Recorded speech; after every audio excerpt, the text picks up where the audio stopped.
एक गरीब किसान की दर्द भरी कहानी। भारत एक कृषि प्रधान देश है।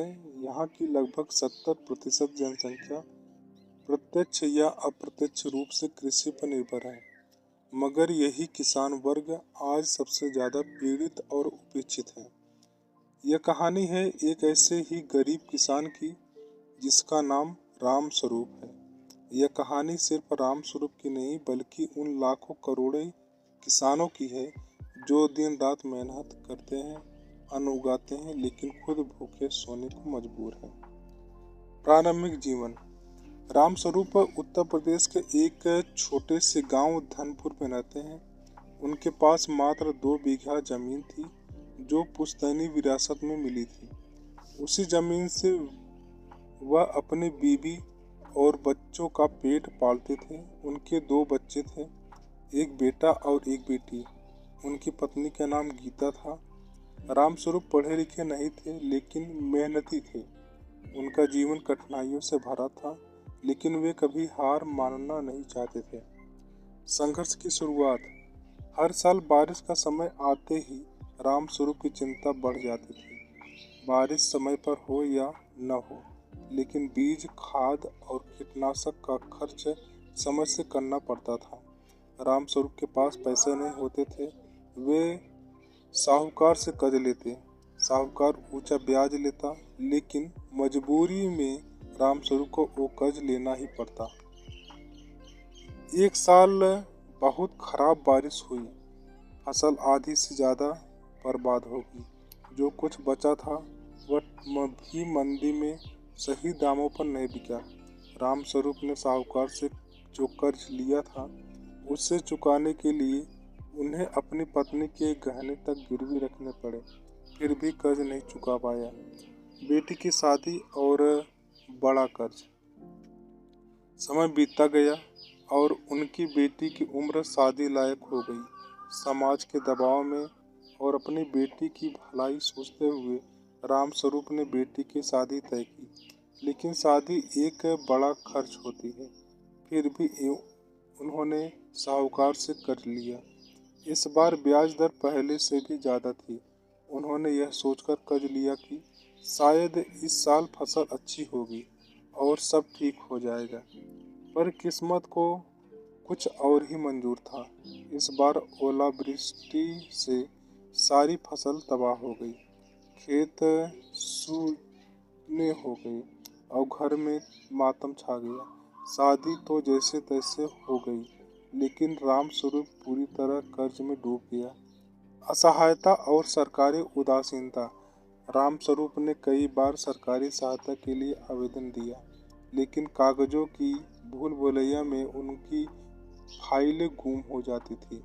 पंचायत से लेकर तहसील तक उन्होंने दौड़ लगाई, लेकिन हर जगह उन्हें केवल आश्वासन मिला। एक बार एक अधिकारी ने उनसे घूस मांगी। साहब कुछ कर देंगे, लेकिन कुछ देना पड़ेगा। रामस्वरूप जो खुद को वक्त की रोटी के लिए मोहताज था, कहाँ से देता। खेती अब घाटे का सौदा बन चुकी थी। उन्होंने मजबूरी में मजदूरी भी की, लेकिन जो आमदनी होती थी वह पेट भरने के लिए भी काफी नहीं थी। बच्चे स्कूल नहीं जा पा रहे थे और पत्नी गीता बीमार रहने लगी थी। डॉक्टर के पास ले जाने तक के पैसे नहीं थे। एक नया संकट, बीमारी और भूख। एक दिन गीता को तेज बुखार आया। रामस्वरूप ने पास की सरकारी डिस्पेंसरी में ले जाने चाहा, लेकिन वहां डॉक्टर नहीं था। अगले दिन प्राइवेट डॉक्टर के पास ले गए, जिसने जांच में टीबी बताया। इलाज लंबा था और महंगा भी। रामस्वरूप ने फिर भी कर्ज लिया, इस बार गांव के दूसरे साहूकार से। लेकिन गीता की तबीयत दिन पर दिन बिगड़ती गई। 6 महीने बाद उन्होंने दम तोड़ दिया। अब रामस्वरूप पूरी तरह अकेला हो गया। बेटा मजदूरी करने शहर चला गया। बेटी ससुराल में थी, लेकिन उसकी स्थिति भी अच्छी नहीं थी। रामस्वरूप हर दिन अपने खेतों को देखता और उदास होता। ये वही खेत हैं जहाँ कभी मैंने सपने बोए थे, आज ये बंजर हो गए हैं।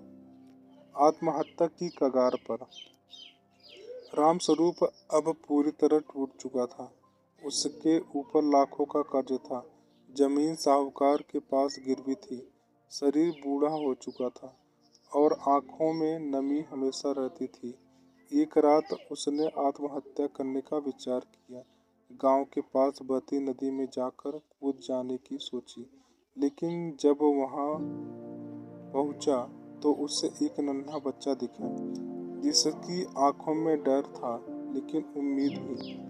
जो बच्चा वो बच्चा वही था जो अक्सर रामस्वरूप के पास खेत में खेलने आता था।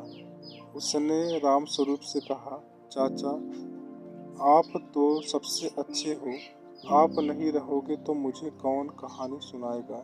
ये सुनकर रामस्वरूप की आंखों में आंसू बहने लगे। उसने खुद को संभाला और फैसला किया कि वह हार नहीं मानेगा। नई उम्मीद, साहूकार, खेती और किसान संगठन। रामस्वरूप ने गांव के कुछ और किसानों को इकट्ठा किया। सबकी स्थिति लगभग एक जैसी थी, कर्ज में डूबे हुए, फसल की उचित कीमत न मिलने से परेशान और सरकारी व्यवस्था से निराश। रामस्वरूप ने सुझाव दिया कि क्यों न सब मिलकर सामूहिक खेती करें। सही सहमत हो गए। अब सबने मिलकर आधुनिक तरीकों से खेती की। जैविक खेती, ड्रिप इरिगेशन और मंडी की बजाय सीधे उपभोक्ताओं तक फसल बेचने का तरीका अपनाया। उन्हें धीरे धीरे सफलता मिलने लगी। उन्होंने एक छोटा किसान संगठन भी बनाया, जिससे वे सीधा जिला प्रशासन के पास बात कर सकते थे। सरकार की योजनाओं की जानकारी अब उन्हें मिलने लगी और वे उसका लाभ लेने लगे। धीरे धीरे रामस्वरूप ने अपना कर्ज चुकाया और फिर से अपनी जमीन वापस ली। अंतिम संदेश।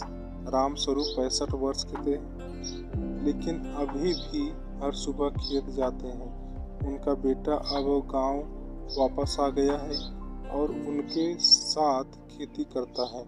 उन्होंने अपने जीवन से सीखा कि चाहे हालत कितने भी खराब हों, इंसान अगर ठान ले तो सब कुछ बदल सकता है।